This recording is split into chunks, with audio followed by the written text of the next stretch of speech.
Praise the Lord. प्रभु के नाम की स्तुति हो। आज हम पढ़ेंगे गिनती 8वां अध्याय। फिर यहोवा ने मूसा से कहा, हारून को समझाकर यह कह कि जब जब तू दीपकों को बारे तब तब सातों दीपक का प्रकाश दीवट के सामने हो। निदान हारून ने वैसा ही किया, अर्थात जो आज्ञा यहोवा ने मूसा को दी थी उसी के अनुसार उसने दीपकों को बारा कि वे दीवट के सामने उजियाला दे। और दीवट की बनावट यह थी, अर्थात यह पाए से लेकर फूलों तक गढ़े हुए सोने का बनाया गया था।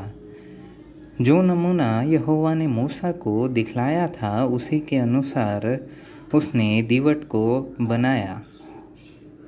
फिर यहोवा ने मूसा से कहा, इज़राइलियों के मध्य में से लेवियों को अलग लेकर शुद्ध कर।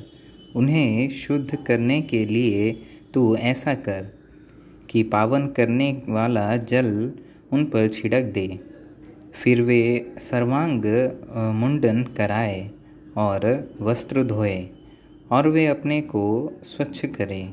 तब वे तेल से सने हुए मैदे के अन्न बलि समेत एक बछड़ा ले ले, और तू पाप बलि के लिए एक दूसरा बछड़ा लेना।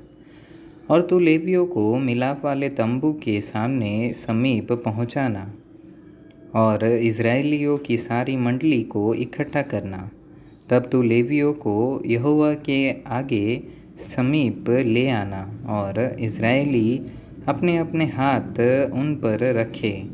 तब हारून लेवियों को यहोवा के सामने इज़राइलियों की ओर से हिलाई हुई भेंट करके अर्पण करे कि वे यहोवा की सेवा करने वाले ठहरे।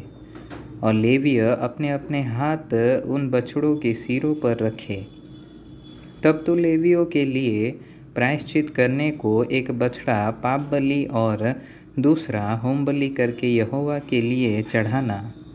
और लेवियों को हारून और उसके पुत्रों के सम्मुख खड़ा करना और उनको हिलाने की भेंट के लिए यहोवा को अर्पण करना और उन्हें इज़राइलियों में से अलग करना, सो वे मेरे ही ठहरेंगे। और जब तू लेवियों को शुद्ध करके हिलाई हुई भेंट के लिए अर्पण कर चुके, उसके बाद वे मिलाप वाले तंबू संबंधी सेवा टहल करने के लिए अलग आया करे, क्योंकि वे इज़राइलियों में से मुझे पूरी रीति से अर्पण किए हुए हैं। मैंने उनको सब इज़राइलियों में से एक एक स्त्री के पहिलौठे की संति अपना कर लिया है। इज़राइलियों के पहिलौठे चाहे मनुष्य के हो चाहे पशु के, सब मेरे हैं, क्योंकि मैंने उन्हें उस समय अपने लिए पवित्र ठहराया जब मैंने मिस्र देश के सब पहिलौठों को मार डाला। और मैंने इज़राइलियों के सब पहिलौठों के बदले लेवियों को लिया है।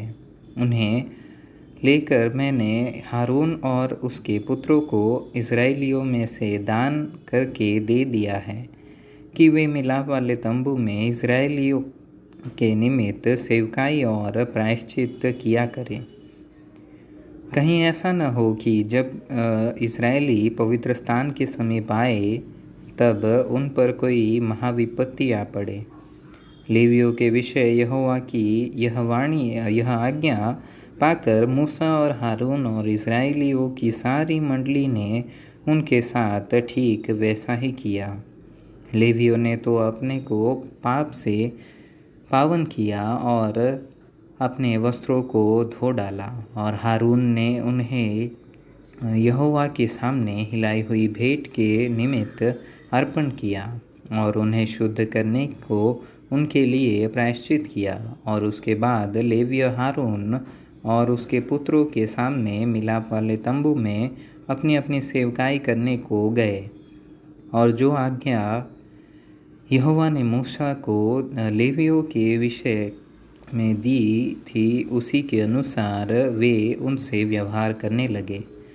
फिर यहोवा ने मूसा से कहा, जो लेवियों को करना है वह यह है कि 25 वर्ष की अवस्था से लेकर उससे अधिक आयु में वे मिलाप वाले तंबू संबंधी काम करने के लिए भीतर उपस्थित हुआ करे, और जब 25 वर्ष के हो तो फिर उस सेवा के लिए न आए और न काम करे, परंतु वे अपने भाई बंधुओं के सामने मिलाप वाले तंबू के पास रक्षा का काम किया करें और किसी प्रकार की सेवकाई न करें। लेवियों को जो जो काम सौंपे जाए उनके विषय तो उनसे ऐसा ही करना।